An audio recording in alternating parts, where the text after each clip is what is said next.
성경에서 가장 유명한 이야기 중 하나인 바벨탑. 보통 우리는 인간의 교만 때문에 무너졌다고 알고 있잖아요. 그런데 어쩌면 진짜 이유는 따로 있을지도 모릅니다. 아마 한 번도 들어보지 못했을 그 숨겨진 의미를 오늘 함께 파헤쳐보겠습니다. 네, 대부분 그렇게 생각하죠. 인간이 교만하게 하늘에 닿으려고 탑을 쌓으니까 하나님께서 벌을 내리셨다. 아주 익숙한 이야기입니다. 근데 한번 생각해 보세요. 만약에 높이가 문제였다면 지금 우리가 살고 일하는 이 수많은 고층 빌딩들은 다 뭔가요? 사실 원래 바벨탑? 그거 기껏해야 30층 높이 정도였다고 하거든요. 그러니까 진짜 문제는 높이가 아니었던 거죠. 그럼 도대체 뭐였을까요?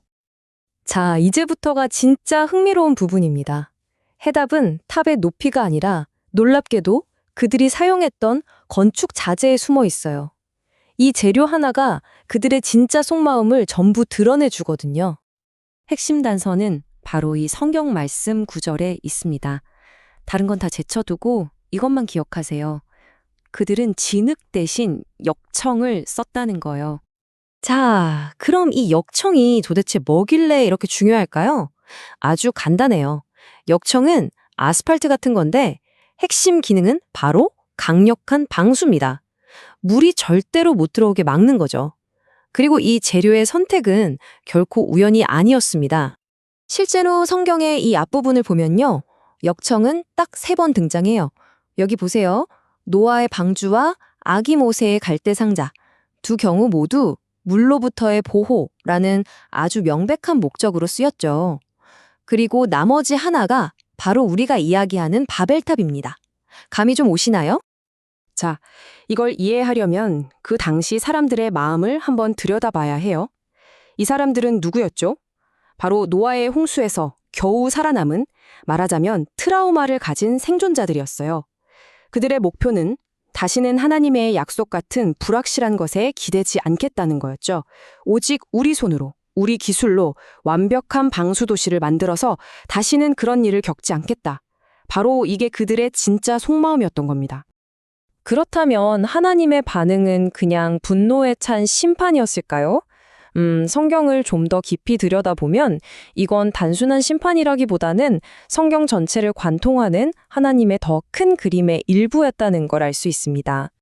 여기에 아주 흥미로운 패턴이 보입니다. 에덴 동산에서의 타락, 카인의 사건, 그리고 대홍수까지. 하나님께서 심판을 내리신 뒤에는 항상 가죽 옷이나 보호의 표, 무지개 같은 은혜의 선물이 뒤따랐어요. 그런데 이상하죠? 바벨탑 이야기에서는 그 은혜가 안 보입니다. 그냥 흩어지는 걸로 끝나버려요.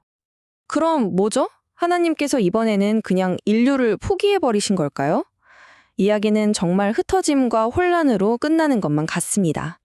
그런데 해답은 바로 다음 장에 있었습니다. 바벨탑 이야기가 끝나자마자 하나님께서는 그 폐허 위에서 완전히 새로운 프로젝트를 시작하십니다. 정말 놀랍게도 바로 그 실패의 땅, 바벨이 있던 그 땅에서 하나님은 아브라함이라는 한 사람을 부르십니다. 그리고 그에게 정말 위대한 약속을 해주시죠. 바로 이겁니다. 바벨탑 사람들이 우리 이름을 내자라고 외쳤는데 하나님께서는 아브라함에게 아니, 내가 내 이름을 창대하게 해주겠다 라고 말씀하세요. 인간은 스스로의 힘으로 위대해질 수도 하나가 될 수도 없다는 거죠. 진정한 위대함과 연합은 오직 하나님이 주시는 선물이라는 걸 보여주는 겁니다.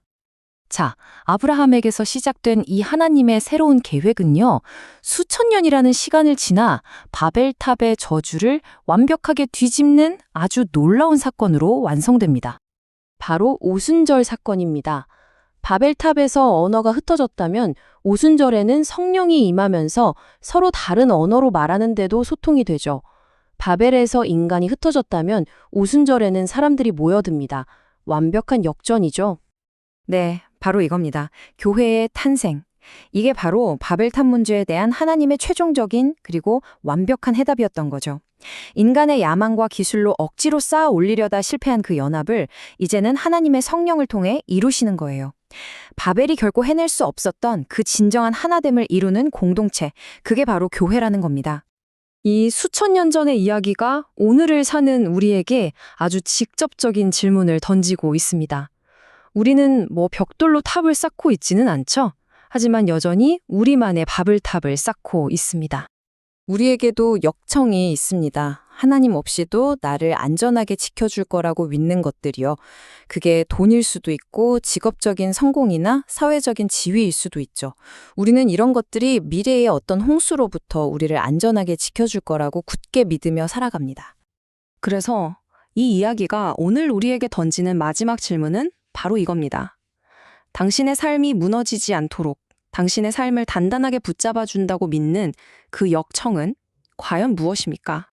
결국 바벨탑의 메시지는 아주 명확합니다. 우리의 신뢰의 대상을 바꾸라는 부르심이죠. 내가 스스로 쌓아 올린 불안한 탑에서 내려와서 우리를 사랑으로 하나 되게 하시는 하나님의 손을 붙잡으라는 것. 바로 이것이 바벨탑 이야기가 우리에게 주는 진짜 교훈입니다.